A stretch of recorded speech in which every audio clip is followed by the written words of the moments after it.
Hey everybody, Janelle Williams here. I wanted to really quickly go over our new Addiction palettes. If you're anything like me, seeing a palette of all these different eyeshadow colors can be kind of overwhelming. See? This is palette 1. So I wanted to show you just briefly what to do with it if you get one. I had never used a palette before, so maybe you have and it's not that big of a deal. But for me it was very confusing. But I learned a few tricks and I want to share them with you. Now, feel free to be creative. I mean, pretty much all the colors are matched for you, so any of these colors goes with another color in this same palette. But as a general rule, for palettes 1 and 2, okay, the colors on the left, these 3, are your base colors. So that means you can apply them from lash line all the way to lid, to eyebrows. And those will be your base colors, okay? You want to do those in your inner crease and all of that, and under your brow bone. Then these middle 2 colors are called your transition colors, okay? And what that means is those are the colors that are going to help you blend a darker color in the crease of your eyes. So so see here, I actually have palette 3 on. I'll go over that in a minute.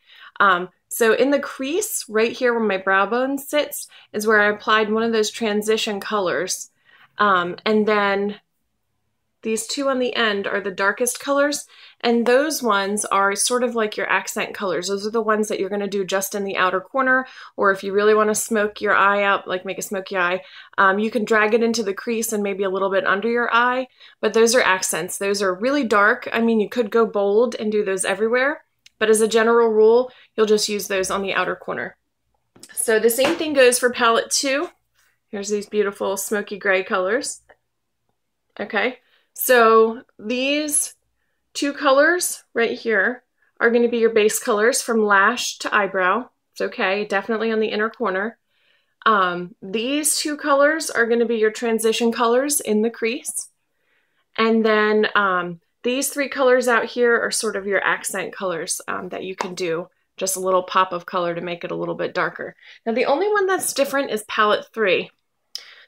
They just moved them around, that's all. And that's what I have on today. Palette 3 is the pinks and purples, super pretty. They're all so gorgeous, I love them. They moved the base colors to the middle, okay? So these guys are your base colors. Make sure I'm pointing to the right ones, yes.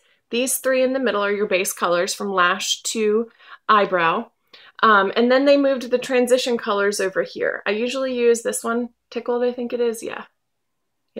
But you can also use this one here, Ecstatic. So these are your transition colors for the crease, and then these bold ones down here, these 3, are your accent, your accent colors just for your outer corner. So you can see the look I have there. I believe I used Determined all over, and then I did Flippant in the crease, and I just did a touch of Ecstatic, and I actually did that right in the center of my eyelid. So I hope that helps you guys. These are super, super hot item. We are selling a ton of these. They're flying off the shelves. Everybody I know wants one. So I hope you guys get your hands on one. And if you have any questions, feel free to drop them in the comments below.